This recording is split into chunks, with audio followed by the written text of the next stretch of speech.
Good morning, ladies. Who's ready to go outside?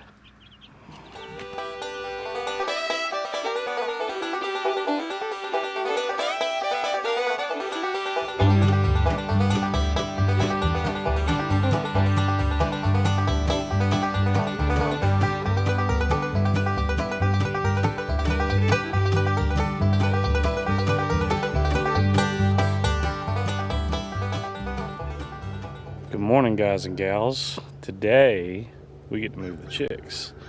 Now it's a little bit colder than I'd like, but they're getting big enough that they're outgrowing the brooder. So I already had two try to escape while I was getting their water out. So we're gonna get some stuff done in here, spread the bedding out and get them ready to go, and probably move them once the sun gets up and it's a little bit warmer. So let's get to it. Alright guys, so we trimmed up the foam to make sure there wasn't any sticking up. And we're going to spread these bales out. These are medium flake pine shavings. So they're pretty cheap and go a little bit further than the fine pine shavings. So I'm going to go ahead and get those spread out. Alright. I'm going to fix the door so we can just pull over here. Oh yeah, I like it a lot. That'll be good. Just need to eventually put the hen boxes in, but haven't had a chance to build those yet. But these little chicks won't be laying for a while, so I've still got plenty of time. Got the water hung. Get some of those little bumper waterers off of Craigslist. The guy had a ton of them for like $1 a piece. Really good deal. But once it warms up, we'll let them out in here. I think it's gonna be good. Having fun there? Yeah?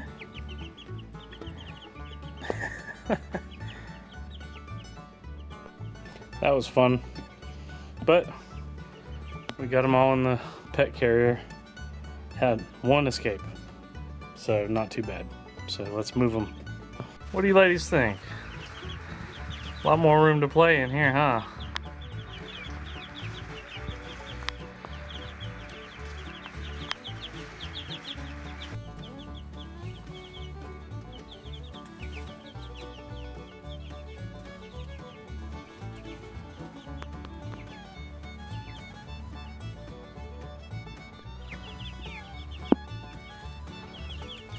What do you think? Pretty nice out here, huh?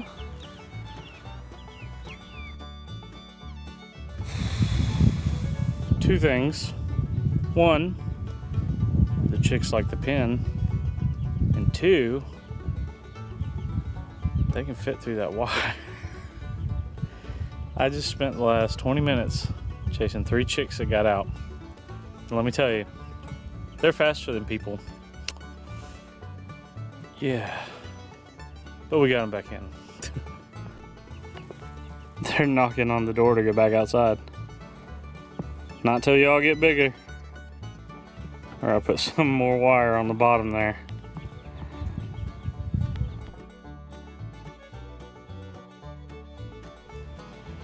So I forgot to start the dishwasher last night. So the coffee pot's dirty. Anyhow, so we put out the chicks last night, or yesterday.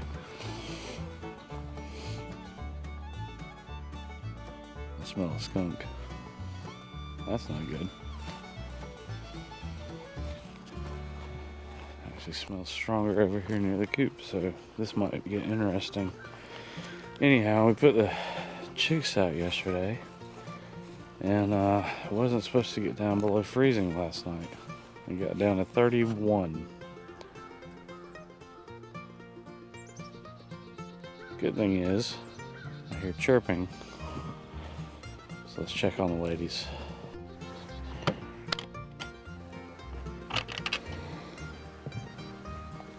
Good morning, ladies. Y'all are already up and out.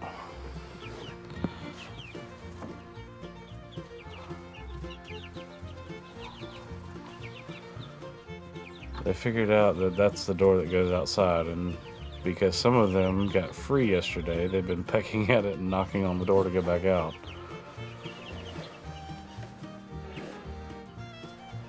And what do you know?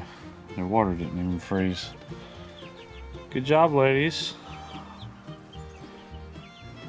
Alright. So, we definitely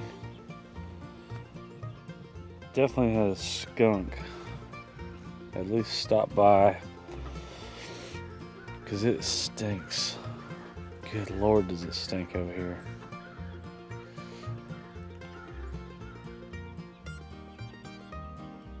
That's interesting, but anyhow, the ladies did really well. I did want to say this light actually stayed on all night. The one on the end of the coop did not. So apparently I've got to ask for a return or something, because that light lasted all of about 4 hours last night, and that's not really helpful. So either I'm gonna have to get it replaced or find a different kind of light that doesn't just stay on. But they're still pecking at the door. So the only things left to do today are putting wire at the very top there, and I got a dowel rod to make a roosting bar. So hopefully we can get that done, and maybe a couple other projects. So anyhow, this has been an interesting experience for somebody who's first time raising chicks, and obviously picked the worst time of year to do it. It's February in North Carolina here. We started this endeavor in January, so needless to say, it's a little chilly. And North Carolina winters, I don't know if you guys have ever dealt with them from other parts of the world, but one day it'll be 65 and sunny, then the next day it's snowing and sleeting and below freezing. It's just nutty. But anyhow, the chicks seem to be doing good. We're gonna add some laying hens into the mix with them when they get a little bit bigger, so they don't get picked on, and go from there. I do need to put some chicken wire around the bottom, obviously, so we don't have a repeat of escapees, especially if we ever do younger chicks in there.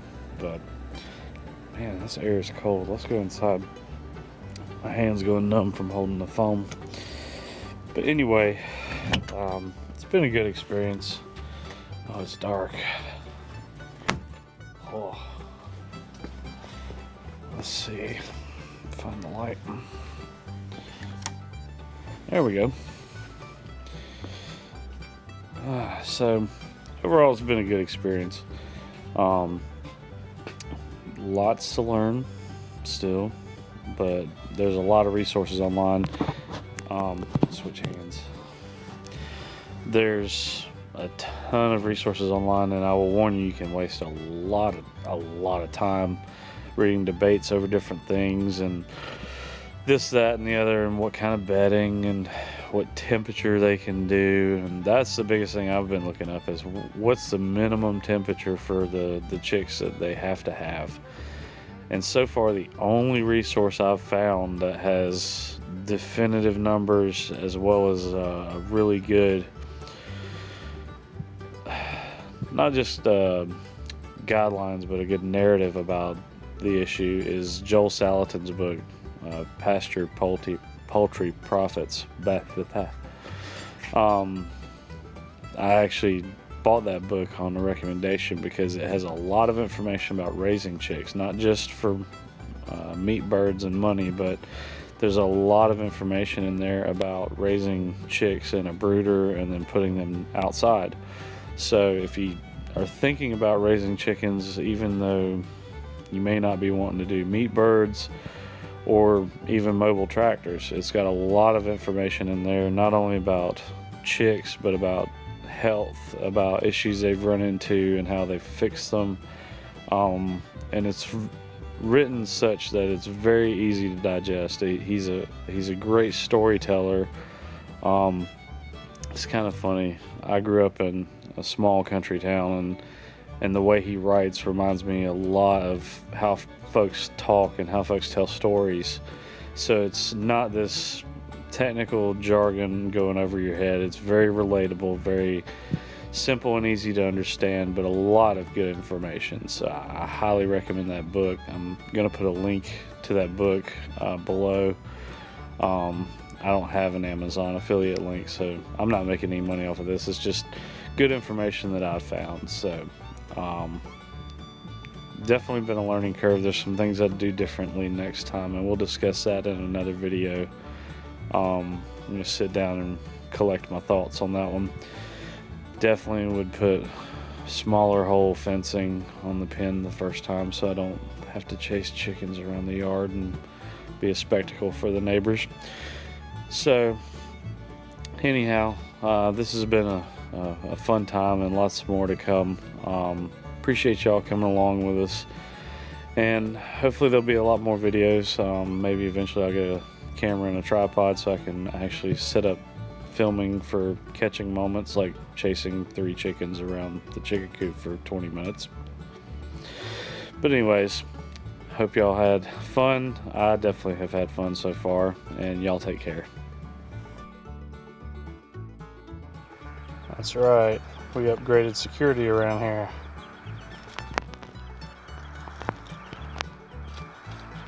Enjoy, ladies.